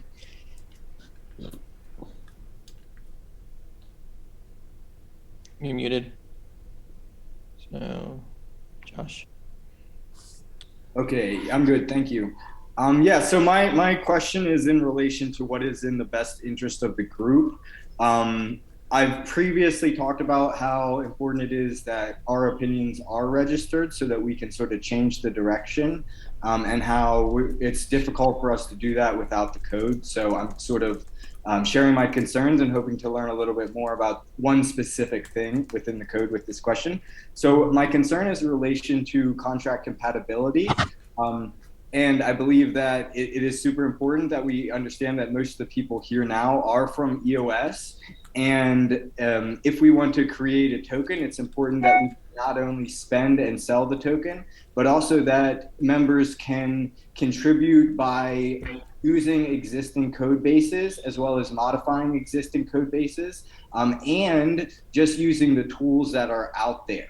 So when it comes to the EOSIO.token contract, there's several actions which are considered standard: the issue action, the transfer action, retire, open, and some of these actions are required to interact with specific smart contracts. For example, with the Alcor AM swap, you can add any sort of token you want to an AM pool with just a few clicks. Same thing with wax.defibox.com, or I mean DeFiBox on EOS. But so if you create a token, that doesn't implement these actions, or if you create a token that does implement these actions but produces a non-standard result, such as if you try to apply a tax to a token that's following this standard, and then another contract which is implementing the standard does a check to see if the transfer action is sending and receiving the same amount, those actions will fail. I understand your concerns. Can I go ahead and provide some answers on that? Because this is something I've got a lot of thoughts on. Can it give me 20 more seconds? Yeah.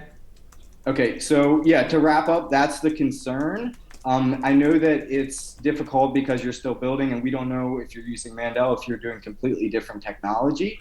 But I do feel that it's important to all the members in the group that we understand what will be our ability to build things that will interact with this token, and to be able to do that. Thank you. Yep.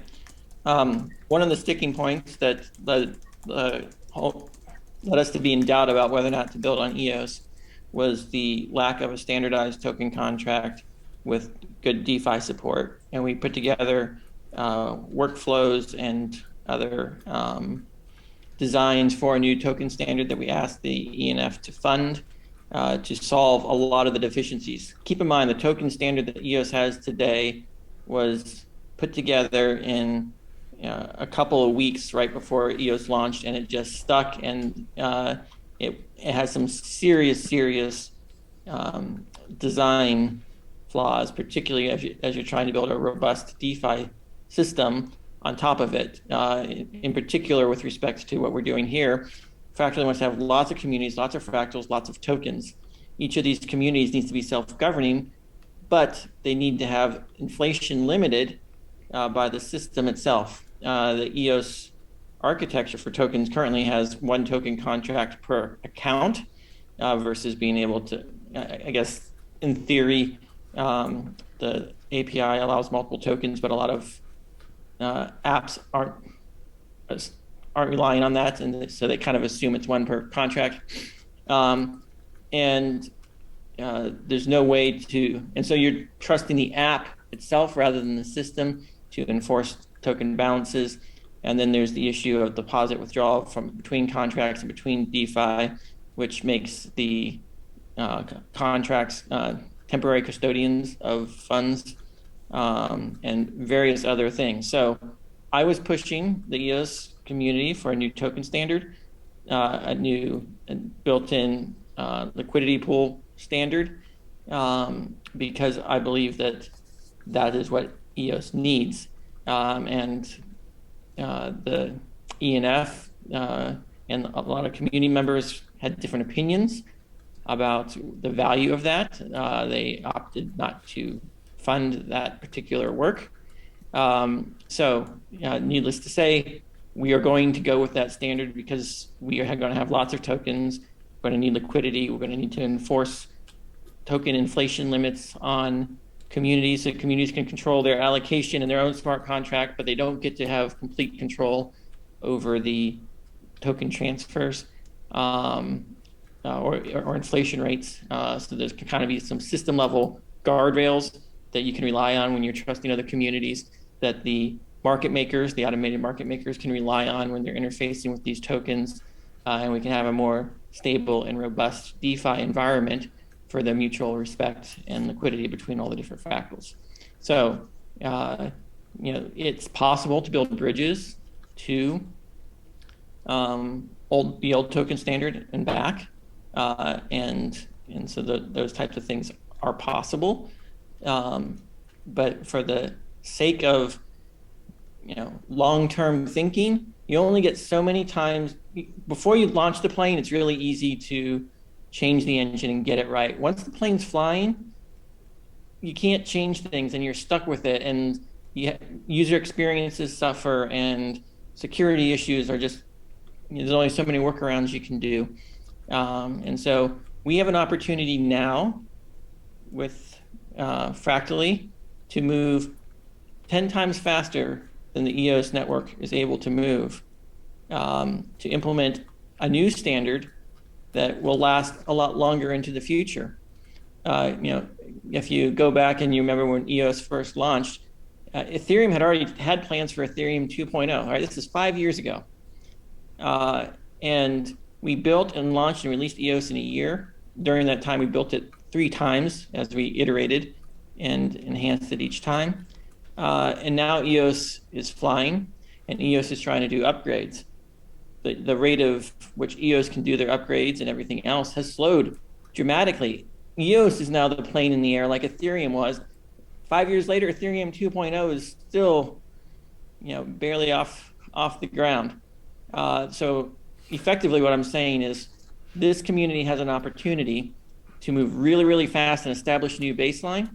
But if we don't establish that new baseline now, then we're going to inherit 5 years of legacy problems and bring them into the next 5 years. And then fixing them in the future is going to be 10 times more expensive and costly if it's even possible. So that's the opportunity we have to make right what once went wrong. If you recognize the Quantum Leap quote.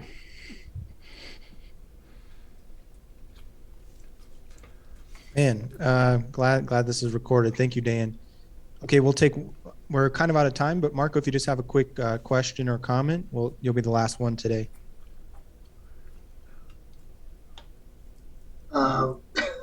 Funny, fractal jet ownership came about because small business aviation were inappropriately using aircraft.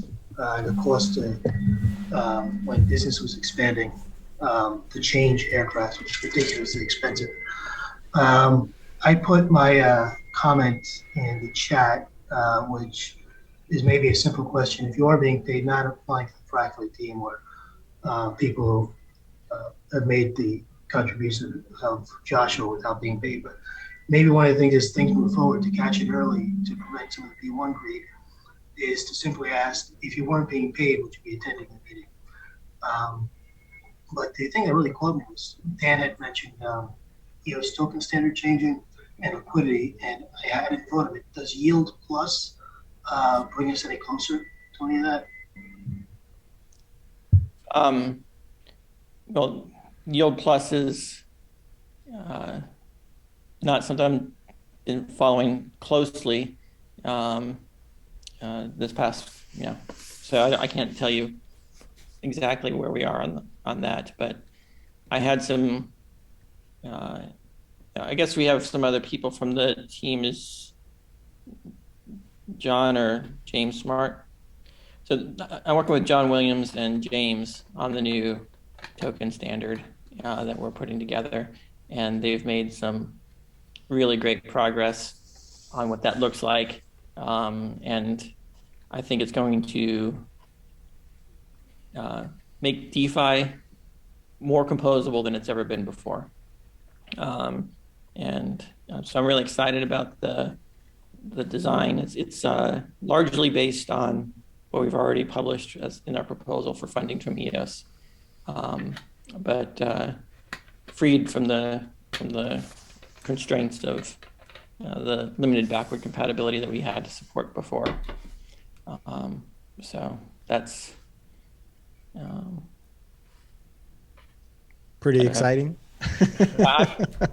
I'm over here like wanting to share everything with you guys, but also wanting to make sure that we can communicate it concisely so that when the world comes to see what we've been doing, that we have all the answers there, and it's not, here's part of an answer, here's part of an answer, and then meanwhile people try to fill in the gaps and they jump to the wrong conclusion, and then they miss the big picture of what we're trying to do. So we are,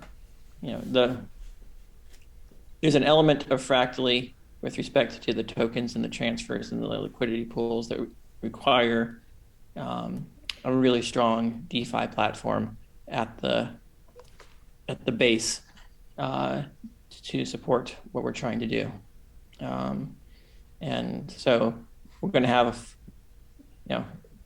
fractally is literally bringing together everything I've been working on my entire career, from the BitShares, the first decentralized exchange, to Hive with the social media, to EOS with the smart contracts, and More Equal Animals with the governance.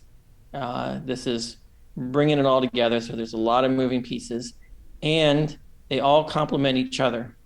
A car needs wheels and transmissions and engines and windows and seats, and if you're missing any one of those components, it's just doesn't deliver the final end user experience. Right now we're experiencing governance without any blockchain technology whatsoever, completely manual, using Zoom and existing tools. And we've got these wonderful statistics and blog reports that Matt's put out. We know exactly what everyone's balance is, and we're doing it all manually. And that's huge, because it means that the governance is almost independent of the blockchain. In the blockchain, it just adds an extra layer to facilitate and automate and allow integration and building and so on. But when you bring it all together, that's when you get the synergistic power of what we're doing. And one of the reasons, I've hinted at this enough, but I think it's pretty obvious that we're strongly considering not building on EOS, and that's getting stronger every single day. But I lost my train of thought. It was a really good one too. One of the things that the governance needs is something tangible and real to govern, right? Right now we're meeting together, we're trying to allocate tokens based upon spreading the idea, but we're not really kind of governing ourselves. But when you have a blockchain that's dedicated to this process, and that blockchain needs governance, both for selecting block producers, but also system upgrades and everything else, that gives a purpose and a unity and kind of a need for the governance. Whereas people say, oh, do we really need this process? when there's all kinds of other DAOs that can kind of do what we're doing. But by having our own blockchain, it kind of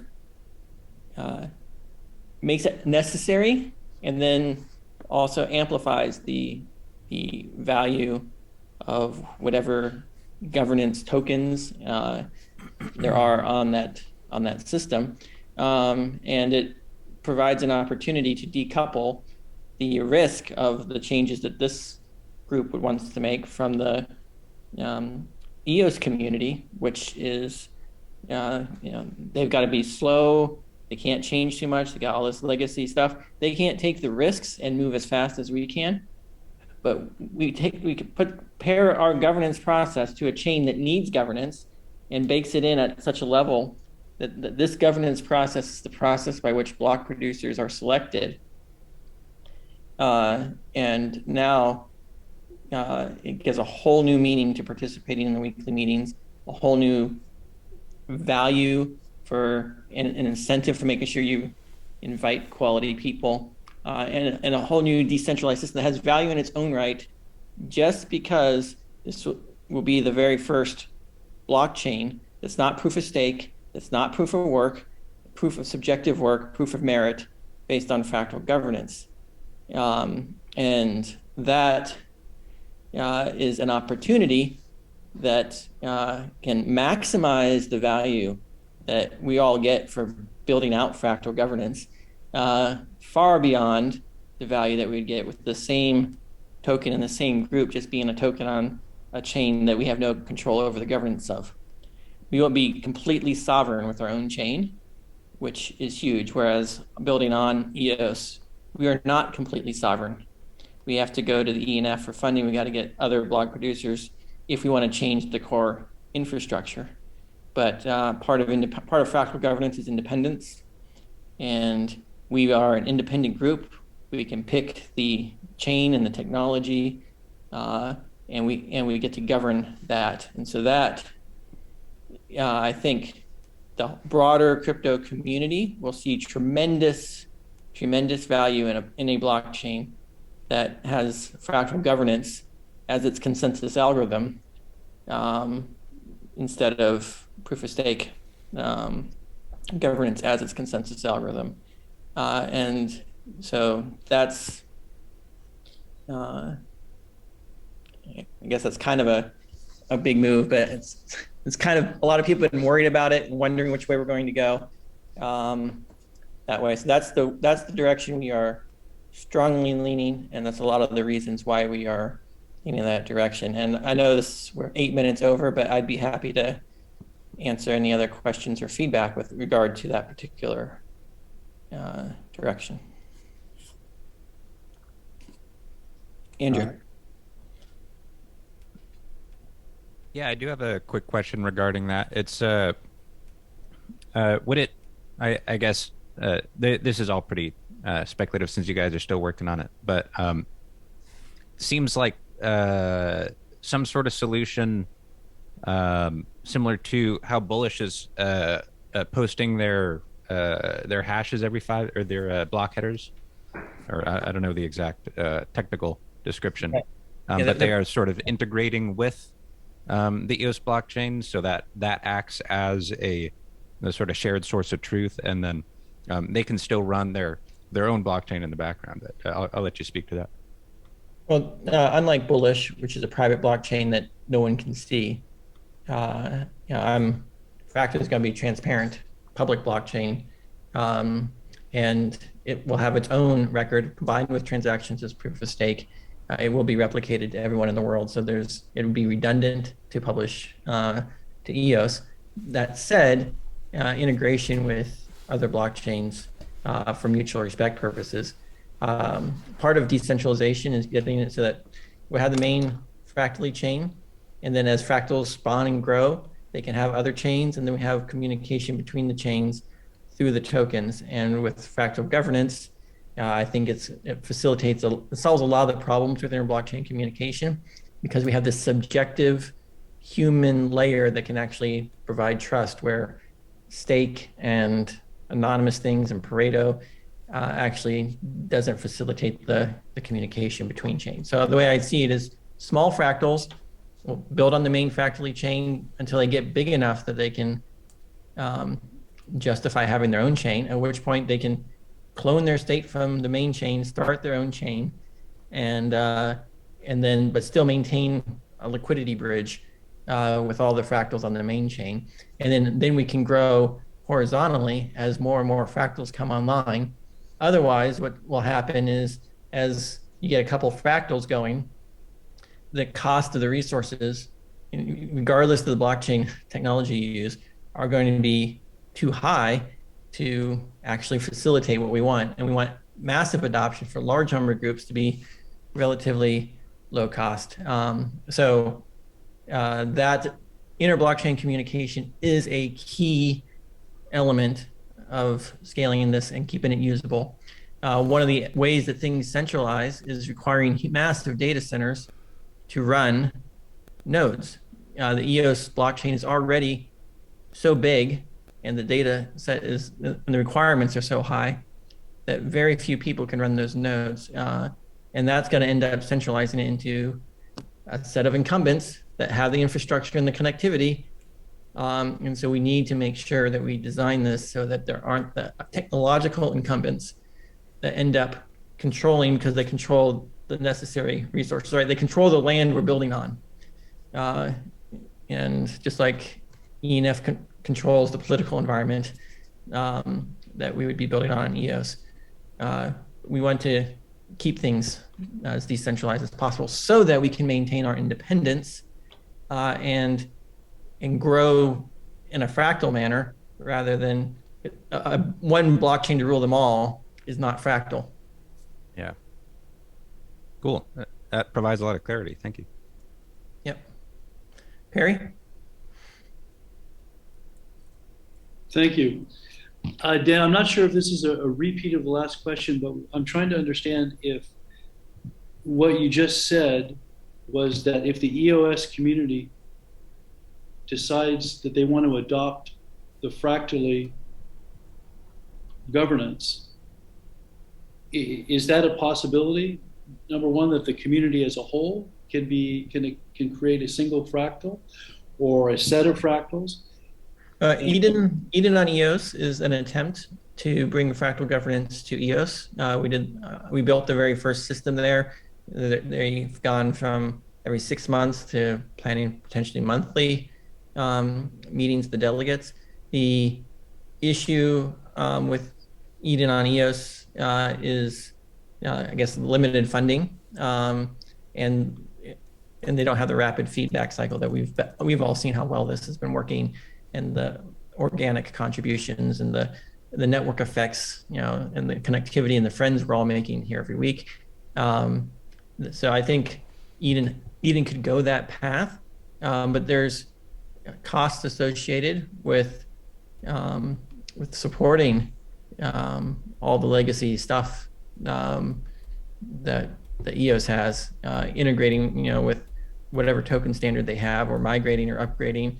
There's account name limits that we would like to see fixed so we can have a better user experience. There's just a number of things that,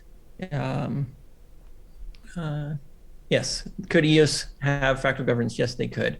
And Eden on EOS is doing that. We would integrate with it. We would have mutual respect. We provide shared liquidity if the EOS network wanted to go in that direction. But there's an element of, I guess, mutual funding of that direction versus making one person build the bridge all the way to the other party. And so that's sort of what needs to happen. And I think every blockchain, I think Ethereum and Bitcoin and Cardano even, they all could benefit from having fractals, and then coordinating mutual respect between them. And so I think EOS has an opportunity. EOS has the first smart contracts for doing weekly meetings, casting the votes, reaching consensus, and multiple levels up, complete with logging all the video calls.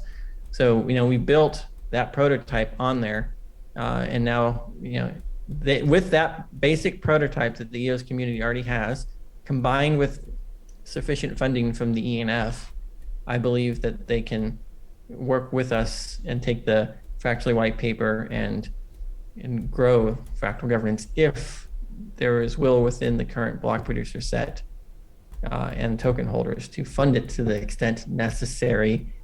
And my concern is that it's kind of like a chicken and the egg. If they have to overpay people now to motivate enough people to start competing for the funds, right? You have to have like a gold rush mentality and then drive the price down. If they start the price out so that there's no profit in working on that, you're not going to recruit the towns, recruit the attention of developers. Whereas when we start a new chain, you got a new token, the cost basis, initial value of that token is 0, but the potential value is very high. That creates the motivation for people to come and claim the new territory and participate, and you get a larger percentage of your upside. The only way for the EOS network to get the innovation and the spontaneous entrepreneurship required is to put a lot of money into Eden so that the gains for participating and the incentive for participating in the competition is really, really hot.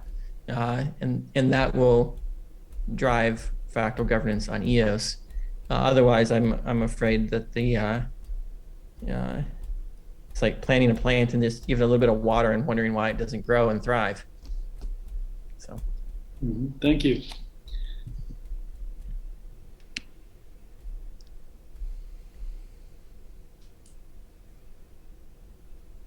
Any other questions? I see we have a question from Perry. Go ahead and unmute, Perry. Yeah, I do have another one, and maybe this is a repeat of something you've said possibly many times, but just curious to know where it is right now. What would you say would be the crux of the argument that what you're creating now in fractally is not going to be considered as security? How is it different than? Obviously, that's a difficult question, but I think that's kind of key. It's relatively, there's numerous ways that it's not a security, in my opinion. I'm not a lawyer. This is not legal advice. This is just my opinion and my interpretation of the laws and opinions. And, I've been around lawyers for the past 15 years thinking about this stuff. So there's a lot of concerns, and it's not just about security, it's also about money and property and commodities and taxes. There's so many layers of regulations that could potentially apply. But let me try to address some of the factors that prevent this from being a security. For one, there are no voting rights, right, that are associated with the token. The two, token balances are community opinions. Being a community opinion, you don't own my thoughts. If I associate the number 10 with you and then tomorrow I associate the number 5 with you, the government, or maybe number 15, the government can't charge you income tax or accuse you of owning something that's just my opinion. Right? Or in this case, it's a shared opinion of many people, but nevertheless, no one here owns the tokens any more than you own your reputation. It's something that's we collectively are generating, and we have the right by consensus to change. And so the other factor is there is no token sale. In the sense that there's no pool of funds or shared resources that's being sold out to everyone, where you've got some fiduciary that's responsible for managing the funds to give to other people. 100% of all tokens in the system are allocated by consensus of people for work done. or not done. I guess it's entirely subjective, and it's entirely contingent. That opinion can change. And a lot of these things are outlined in the agreement that we've all signed. But effectively, there are loopholes, not loopholes, but exemptions in the U.S. securities laws. Now, keep in mind, there's 300 countries out there, each with their own laws. But the U.S. tends to be the most broad in the definition of security, so we'll go with the U.S. But anyone who is an employee of a company does not have to be an accredited investor, and because they're intimately familiar and they're involved, and so on and so forth. So there's no capital raise. So we'd all be exempt, even if this was a company and we were all allocating shares in the company. We would all be exempt under the basis that we are active participants and not buying our way in and not funding some third party. And so we'd be exempt there. Another aspect of that exemption is tokens, or you have to be locked out for a year before you can transfer. Well, guess what? None of the tokens are actually transferable right now. So we're clearly not a security in that sense. And then more broadly, they have the concept of sufficiently decentralized, which is the metric they use to say that Ethereum and Bitcoin and EOS are not securities. And I would argue that this community combined is sufficiently decentralized.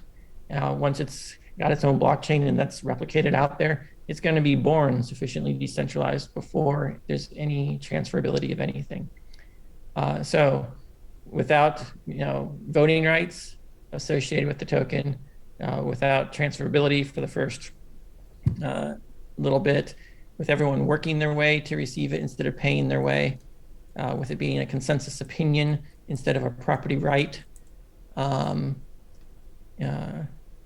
those things, in my mind, are strong cases for it not being a security. Wow, great answer. Thank you. Thank you. That's all I have. Doug Wu. Okay. Looks like Doug disappeared. Raise your hand again, Doug, if you did have a question. Yeah, so he said the only test is the Howey test. Well, the Howey test, first thing with a security, by definition, a security is a contract. All right, and a contract is between two parties with respect to providing services from one party to the other. If you don't have a contract or an obligation between the parties, you can't really have a security. If you don't have pooled resources where there's a common pot of money and everyone has an equal share in that pot of money, you can't have a security. No one here owns a share in anything tangible that could be sold and distributed to everyone. No one here owns a share in any profits. No one here has been trusted and hired to produce a return on investment for anybody else. All those things are elements of the Howey test. And there's a difference in the Howey test between the oranges and contracts with respect to the oranges. The oranges are not securities. The oranges are just the item that the contracts are talking about. Who's going to maintain the trees, fertilize them, and harvest and sell the oranges and then distribute the profits from the oranges. It's that management contract that is the security, not the oranges. And so the argument that is frequently made in the blockchain space is that tokens are oranges. They're not contracts. And so, we call things smart contracts, but, we're really creating a whole new system here where we're saying, these tokens, they're not my property. They're the community's opinion of my contribution. And now the way that works from an income tax perspective is if you give me $10 for me to tell the community that, hey, I want to give you some of, decrease my opinion and increase your opinion of him, well, I have to pay income tax on the money I received because something tangible in the real world came to me. The person who received um, a change in opinion doesn't have any income at that point until they sell that opinion to someone else, and then they've got income. But in the interim, the community's opinion of them could change, and they have no control. So you're not transferring a right when you transfer an opinion. You're just saying, "Hey, Dan Singjoy did something really great for me, not to the community. I'm just going to give him some of the respect, and the community can respect him for doing something for me because I did something great for the community in the past." But maybe the community said, "Yeah, but Dan Singjoy has done really awful things for the community. We don't care how much you transfer him; it's a black hole. Um, as soon as he gets it, we're taking it from him because he owes the community unpayable debt." Those types of things, I guess, are possible. But the point is that contracts and securities are about rights. They're about property as defined by the government. And if you don't have the right to control the community's opinion, no property has been assigned to you. This goes beyond keys. So the whole crypto regulated stuff is constantly changing. They can interpret things any way they like. I'm providing an interpretation which relies solely on freedom of speech, freedom of association, and freedom of opinion. Without any other property rights or obligations between the parties. And that, I think, takes it out of the jurisdiction of governments, I guess, to the extent that they're following their constitution. To the extent that they want to do something else and impute their own meanings to things and make things that they aren't, well, I can't speak to them redefining things from what our intentions are. But in principle, I think no one has grounds to claim that there's a security or a property interest in tokens or any obligation between any two parties in this system. Because your only obligation is if you don't do what you say, you're out of the community, and you have no right to stay in the community, and you have no right to join the community. And so there's no rights. And I think those rights and those promises are what the government's trying to protect people from. And to the extent that we eliminate that and instead build an alternative means of trust and an alternative means of consensus, where you have something not because it's your right, but because people think that it's fair and just, that's a wholly different thing. And you have no right to use violence within these fractal communities. You have no right to use violence, either in the legal system or otherwise, to get tokens back from someone or to change where tokens are located. And a lot of that is the genius of the contributor agreement that we have. So it could be a nice homework assignment for everyone if you just kind of given the context that's in our brains right now, if you want to review that with the shift in perspective. And that is kind of, as far as I can see, that's the main piece that makes all of this stick, is that we've all agreed to that. Yes, and so that contributors agreement takes lessons learned from the Block 1 situation with their agreement, and that's why everyone has to sign it on chain in a cryptographically provable way. So we're all on video. A lot of the problems that Block 1 ran into was there's no proof that anyone agreed to Block 1's agreement, and then in absence of being able to prove or disprove people sign the agreement, there's questions of whether or not there was a valid contract, what contract applied, and the government used that ambiguity to attempt to claim certain things. But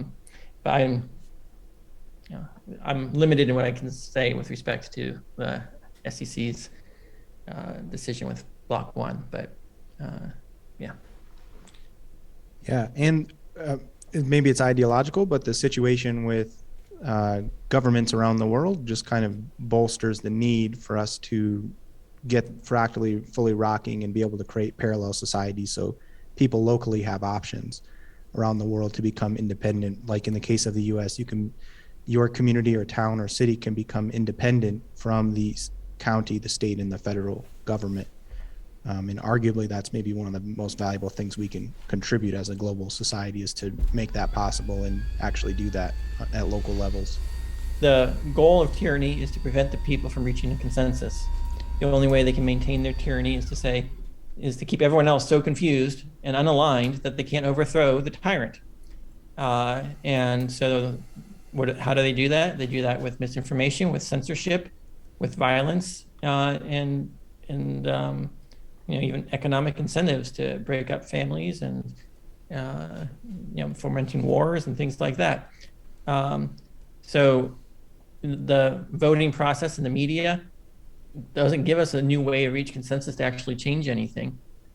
So we have to start from the ground up and reach consensus when we had there's no system that we can use to reliably reach consensus now. We can't just take the existing voting system we have and reach a new consensus, because they control the media, they control the definition of the legitimacy of the result, they control who's on the voter rolls, and even the algorithm that they're using.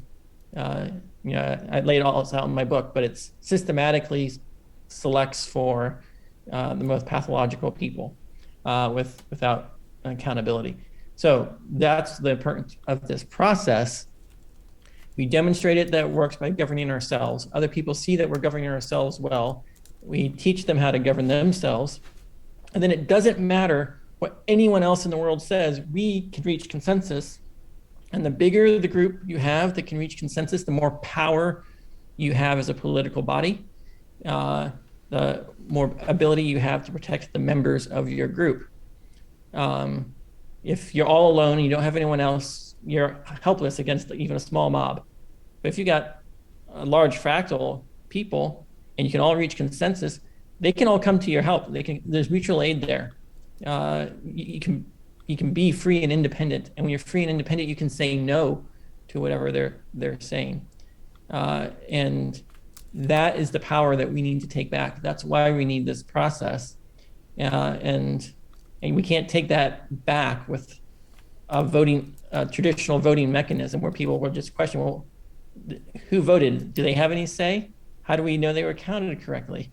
And what makes that organization legitimate, right? It's about credible neutrality, as well as, like Steve Mart has said. So those are all factors in what we're doing. Okay, we'll take one more question here from Doug, and then I think we're well beyond our time for today, and appreciate everyone being here and Dan being generous with your time again. Well, I just wanted to say this is one of the most valuable after sessions of all the Fractally meetings I've been to. I want to know, are these recordings being made publicly available? And if they are, they aren't, or whatever, I feel there's a value to sharing some of this information, but I'm sort of concerned about the risk of, not wanting to disclose things that are too sensitive. I feel like everything that was presented here was things that, can be openly discussed within the community and will actually resolve some of the confusion or curiosity. But what's your take on that? How is this material? Could it be used for dissemination? Or first of all, everyone has agreed in the agreement that everything can be recorded and shared. That said, I think that there's a certain value to saying, you want inside information? Join the community and show up. If we just give all the information for free to everyone, then they don't have the same incentive to show up and actually participate. So say, you want to know what's going on with Fractally, show up early, reach consensus, hang out afterward, and then you'll get the latest information. You can't just be on the sidelines watching and getting all the insights without actually diving in and participating. And I think that's a way that we can make participating more valuable than just being a bystander, is by keeping some of that information private within these calls. Now, that it only takes one defector to defect and publish something. But one of the reasons why we have not been publishing as much, and even the stuff I said here today was kind of a gamble, is that things can be taken out of context. And things taken out of context, the next thing you know, there's some hit piece on CoinDesk that completely misunderstands the bigger context of what's going on, the bigger picture, so on and so forth. So, and that's the situation. That's the challenge we face with incremental information releases. Is that type of keep in mind, it's not just accidental misunderstandings. There's people out there that are intentionally misunderstanding in order to create FUD and smear things and so on. So that's why we have to be extra vigilant and be prepared to answer these questions when they come up. So, yeah. Thank you, everybody, for all your contributions. I love the opportunity to hear what you're doing every week. And I think that what we are doing here today, the technology that my team's building, we are laying the future of decentralization, the future of governance. And I think we're making groundbreaking progress on even the blockchain technology. So that's going to do it for today. I think that was a good final question to end it on. Let's all use our discernment and be respectful of, not creating problems that don't exist, and also making it so people want to join these groups. I think that's something valuable. That what can we do to magnetize people to be here? So if they can't necessarily have the same access to information as us, for a strategic purpose, then it's kind of like, well, now I want to be a part of it because that's where I'm going to get the alpha, so to speak. And also, if the Fractally team hasn't published things related to Fractally, then maybe that's an indication that it's not time to talk about certain things, but maybe you could use that to get somebody that you know personally to come in here to these meetings, and it would get them, personally interested. Everyone's free to do what they want, but just maybe consider that, and maybe also consider how you present things in what light, and if you accidentally cause FUD, is that going to affect your negatively your contributions in the future? Yeah, that's one thing to keep in mind is when there's controversy out there, even well-meant things can cause controversy. It happens to me all the time, but we need to factor that in. Are people that we're recognizing, are they being respectful? Can we have enough trust in governance to actually have certain things stay within the community? Because hey, that's just part of our code here. So this stays within the community, this doesn't. And someone who can't keep that code, well, they're proving that they've defected from the community. Now, there's nothing here that I guess is black and white with respect to that code, but broadly speaking, the community can have an opinion. And if you don't know what that community's opinion is, and you start doing that could impact your rankings. And I think that is a test of coordination, because it's not just about, we talk about building consensus, but why do we want to reach consensus? So that we can coordinate. Why do we coordinate? Because when we coordinate, that's when we create the value that is greater than the sum of our individual. That's where the collaborative value comes from, is that coordination. If we can't coordinate enough to identify people that can be trusted to manage information responsibly, and when we communicate with the outside world, do so cohesively so that we can prevent thing. That's the first challenge of this early group, is to identify the people that can be responsible with information. And so definitely keep that in mind as we go to future weeks, is how are people taking the information that they're getting here and being responsible about communicating with the outside world, so that we have consensus on what our message should be, so that we can have internal conversations that are not necessarily for the rest of the world to consume, until we've come to consensus about what the rest of the world should understand is what's going on. So those are all tests and things that we'll have to experiment with to see how far we can push that. But if we do that well, we will produce a ton of value. If we don't do that well, then it's going to hinder our value production. So, all right, thank you so much, everybody. I will see you next week. All right, everyone, have a great rest of your weekend. Looking forward to seeing you next week.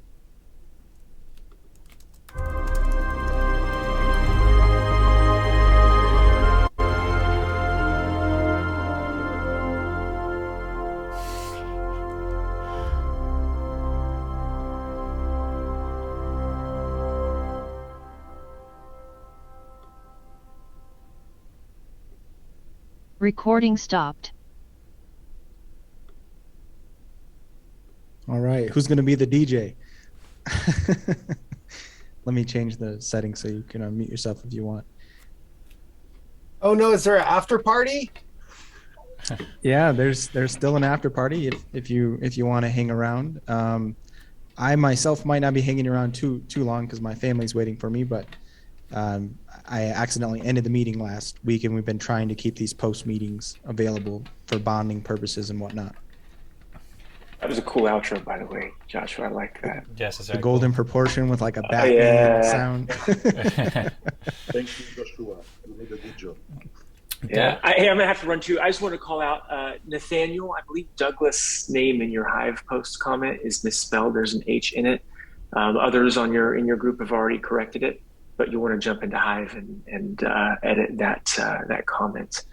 I suppose Doug 1 and Doug 2. Thank you, Brandon, for mentioning Yeah. that. Cutting down on some of the workload. I was also going to ask too, I don't know how long people plan to stay, but I'd be happy to record the after party if that's cool with everybody. So would people like to have this recorded? Go for it if you want. Okay. I don't care. Sounds good. Yes, please. Yes, please. Sounds great. Thank you. And Doug, I'm sorry. What's up, Joshua? I'm going to make you the host, Dan, and if you want to assign anyone co-host, feel free, but you're the host right now. Okay, cool. Sounds good.